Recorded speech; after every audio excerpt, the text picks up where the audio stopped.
Welcome back to the game room, guys. So this is part 2 of my game room build. Not a big update, but as you can see, Kallax in the building. So IKEA delivered in the week, and I spent the last couple of days building these up. So I've got an 8, a 4 in the corner, and another 8 going down the L shape as well. So they look really nice. I'm glad I went with the oak. I think the oak actually looks pretty damn good. I'm not too sure about it, how it butts up against the white bookcases. In the future, I may change the bookcases for a different colour. I've not decided yet, but for the moment they're fine. They're just there for storage. They were only temporary anyway, because I wasn't deciding if I was going to keep those bookcases or swap them out and what I was going to do. Because I've got to try and maximise the amount of space I've got and get the most storage out of it. But yeah, really happy. As you can see, I've got the flat screen set up. I've got Mario 3D World on. I've been playing that all week. Absolutely brilliant. Love that game. So I've been really enjoying my Wii U. It's the only console I've got in there. I've got to hook everything up this week. I'm just going to spend some time and just work out what I want where. Obviously all the HDMI stuff goes there. I'll put the CRT over in the corner and all the retro shit will go in there. I'm thinking HDMI stuff, I'm just going to have, at the moment, because I've got to buy a couple of extensions as well, because I haven't got enough sockets really to do everything that I want. So I'm going to whack a couple of extensions down there. And what my plan is to just have the essential HDMI consoles, the ones I'm actually playing on at the moment, instead of just having every system set up to make it look like a really nice glossy game room. I'm just going to have my essential system set up for the time being. So I'm going to have my Wii U, because I'm playing that obviously, my 360, because I've got a lot of games that I've picked up that I haven't played yet. I mean, there's a lot of stuff I've got sealed as well. And there's games I've played a million times, but there's some games I haven't played at all, like the Crisis games. So I want to sit down with the 360 and play those. I'm not going to hook my PS3 up just yet, because from that generation I've been mostly playing Xbox 360 anyway. So the PS3 can take a bit of a backseat for the moment. I'll hook that up in the future. And then I'm going to put on my Evercade Versus on there, my 2 Ataris, the 2600 plus, the 7800 plus, and that'll be enough for the time being, because those are the systems I'm going to be playing the most anyway. I've got to figure out what I'm doing with Xbox One X, PS4 and PS3, how I'm going to fit them in here. It's difficult because the way this is laid out, I'm not good at cable management. I'm not like Ninja Bear Hug, where I can meticulously cable manage around the back. So my general idea is I usually just put the consoles on across the top, and then at the bottom I stick inserts, and then you can't see the cables and it looks a lot neater. But of course by doing that, you're knocking off a lot of storage space. So the only other option I've really got, if I think about it, is like what Daz Cajones Doloro's done, where you put the shelves in the Kallax, and then of course I can double up in each one. So you've got like, I'd say 4, because I've got to put the retro stuff down the other side. And then you can have 8 instead of 4. That makes it a lot easier. Because my initial plan, I wanted to put the Ataris up on top of there, on top next to the flat screen. But as you can see with the soundbar, that ain't going to happen. I don't think I can fit them on there. So I've had to work around it. They're going to have to go inside the Kallax, unfortunately. Which, you know, they'll still look nice. But that's the plan with the HDMI stuff. The SCART stuff, as I say, I'll just stick the CRT over there in the corner. I've got all that L shape there and a bit round here on the end as well.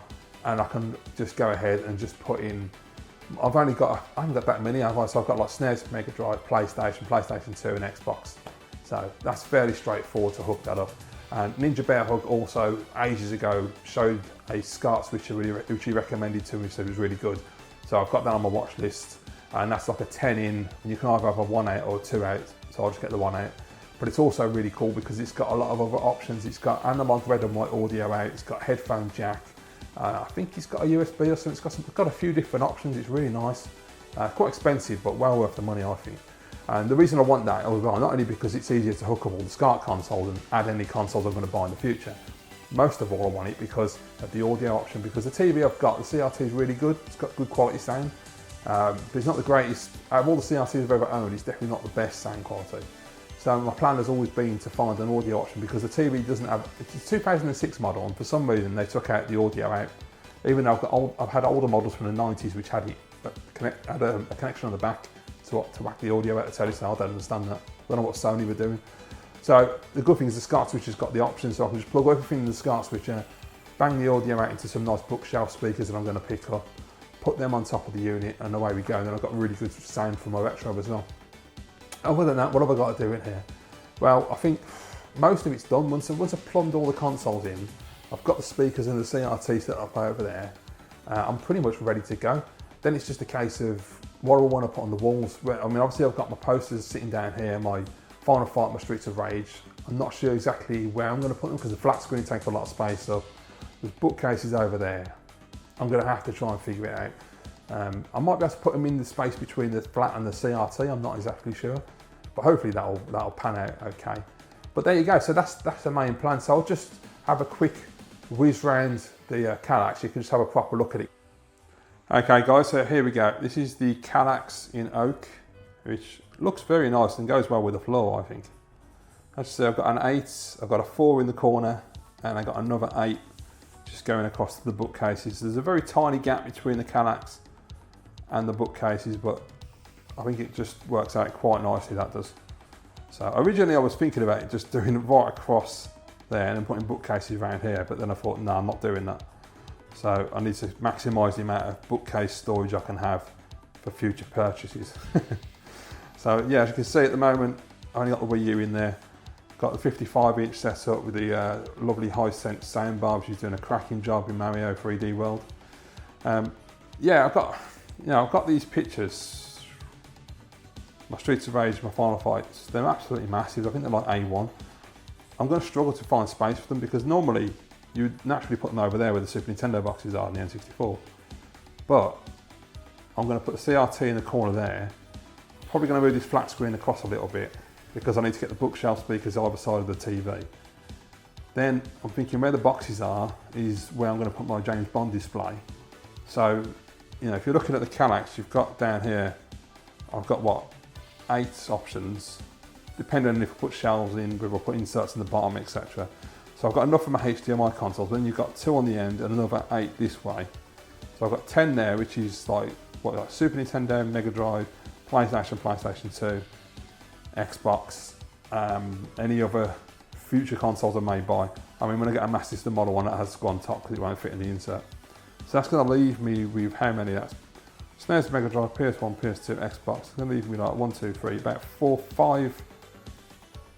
Yeah, about 5 spaces. So that'll be what for extra consoles. And then what I'm thinking is where the James Bond stuff goes, I can use one of those down there as well, or 2 of those. Put some stuff in there. I've got quite a few games for it now, different ones. And I can display consoles on top of there when I get my N64 GoldenEye eventually. And if I ever find an Xbox 360 Quantum of Solace as well, maybe get that, put that up there, that'd be quite nice. But what I'm thinking of the posters, like, I mean, obviously that's a natural place to put them there. I might be able to get 3 posters in there. I'll have to measure up, because then I want to put a James Bond. I'm not sure which game I'm going to pick yet, because there's so much good choice in the James Bond games. But I want to put a James Bond poster up there, obviously above it, to denote the difference that is the James Bond display area. I don't know, we'll work it out. It'll look alright, I think. But yeah, I mean, other than that, the room's coming together quite nicely, I think. So, you know, you've got your Kallax, you've got your flat screen, the CRT will be there soon. This week I'm going to start plumbing the consoles in, I've got to get some extensions to do that. And we've got my bookcases, of course, which are absolutely rammed at the moment. And there's still some stuff on the floor. I mean, I just haven't had a chance to put anything away or move things, and I'm just tidying it up the best I can, because there's a few things missing. I've boxed them up and put them away, like my Mega Drives and Wii U's and things. I've just put them in different boxes, keep them out of the way. And then I've got my pictures over here again. But yeah, it's coming together, slowly but surely. I'm really liking the way the room's developing so far. You know, and I've got a blank canvas. I mean, in the future, if I wanted to change the wall colour, I can always have the walls painted as well. But I think the white is alright at the moment. It goes well with the Kallax, goes well with the floor. So yeah, so there you go, that's where we're at right now. So there you go guys, just a short video today, quick update on the game room. Also notice it's still quite echoey, isn't it? One thing I haven't mentioned, I forgot actually, both of these videos I made, seating. Obviously I need somewhere to sit. At the moment I'm just using a dining chair just to make my videos. I have no seating in here at the moment. So the plan is I've got a sofa on order. But as you know, when you order furniture, you have to wait a bloody long time for it to be delivered. So that's going to be around about November time at the moment. That's the estimate. So yeah, fingers crossed it arrives. But yeah, I've got a sofa coming in November, hopefully. That's going to look a lot better because that's just going to go across here. So I can obviously see both TVs. That'll warm the room up a lot better. It'll have a lot more colour in the room. Should hopefully help dampen the echoing a little bit as well. And I'm going to get a nice rug to go down on the floor for the cold months that are coming up, because obviously we're now entering into autumn and then it'll be winter before I know it, and it'll be freezing. So yeah, I want to make sure I've got nice toasty feet. Yeah, I can't think of anything else. So it's all really just little things at the moment, isn't it? So once all that's done, I've got the consoles hooked up and I can just come in and play my games. That's going to be the best part. It's going to look really nice, and it's just so much more practical, isn't it? So yeah, really happy with the way the room's developing. Nice, quick and easy one this time. It hasn't been overly complicated at all. So I hope you've enjoyed it. Thanks for watching the video. Leave your thoughts down in the comments as always, and I'll see you next time.